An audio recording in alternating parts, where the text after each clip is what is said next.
people in charge of all the shipping movements in and around Portsmouth. That goes from the start of this tour right up to the movements of all the warships, the cross-channel ferries, the Isle of Wight ferries, and all the yachts and boats passing our left-hand side. Basically, everything that moves around the harbour goes through the people up in that tower first.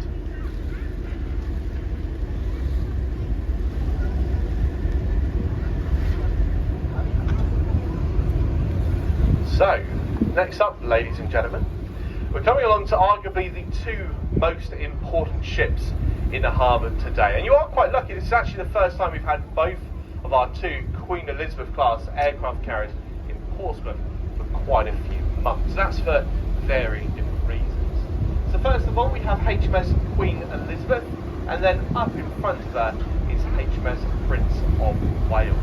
Now these are of course the largest, the most expensive warships our Royal Navy has ever owned and operated. They cost in the region of £3.1 billion each. And in terms of their size, so generally with ships, as determined by how heavy they are, these aircraft carriers here weigh in at around 65,000 tonnes. So that makes them roughly 3 times the size of our previous Invincible class of aircraft carriers. Now to be so more specific, they're 280 metres long, they're around 17 metres wide from either edge of the flight deck, and then you see the black banding along the bottom of the carriers. Well, that marks the start of nearly 10 metres of the ship that goes below the water as well. So this is about as physically large as possible you can get into Portsmouth. In fact, if you go any bigger than this, you seriously start to struggle to get through that harbour entrance, which of course is directly behind us. Now, out of our two aircraft carriers, the Queen Elizabeth is the older one out of the two, so that was the first one arrived. She did so back in 2017.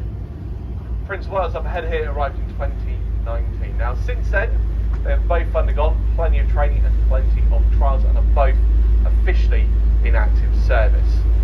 Queen Elizabeth's been in service for coming up to 3.5 years now. Prince of Wales about 2.5 years. When these ships go off on their deployments, aboard them, they would generally operate the crew around 1,000 on board. However, that number can be increased, and in fact you can go all the way up to 1,600 should the carrier need to go into the sort of full combat mode. At this point they can then carry their full allotment of aircraft, which is around 40, and the aircraft of choice is the Lockheed Martin F-35B Lightning IIs.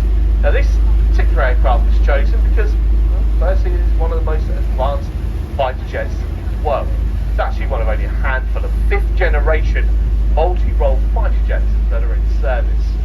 Now these aircraft, they have a top speed of Mach 1.6, about 1,200 miles an hour. They can fly to a height of up to 50,000 feet, and all whilst doing this, thanks to their stealth superstructure, they're able to remain hidden from enemy detection. But the main reason we went for the F-35s, that B variant in particular,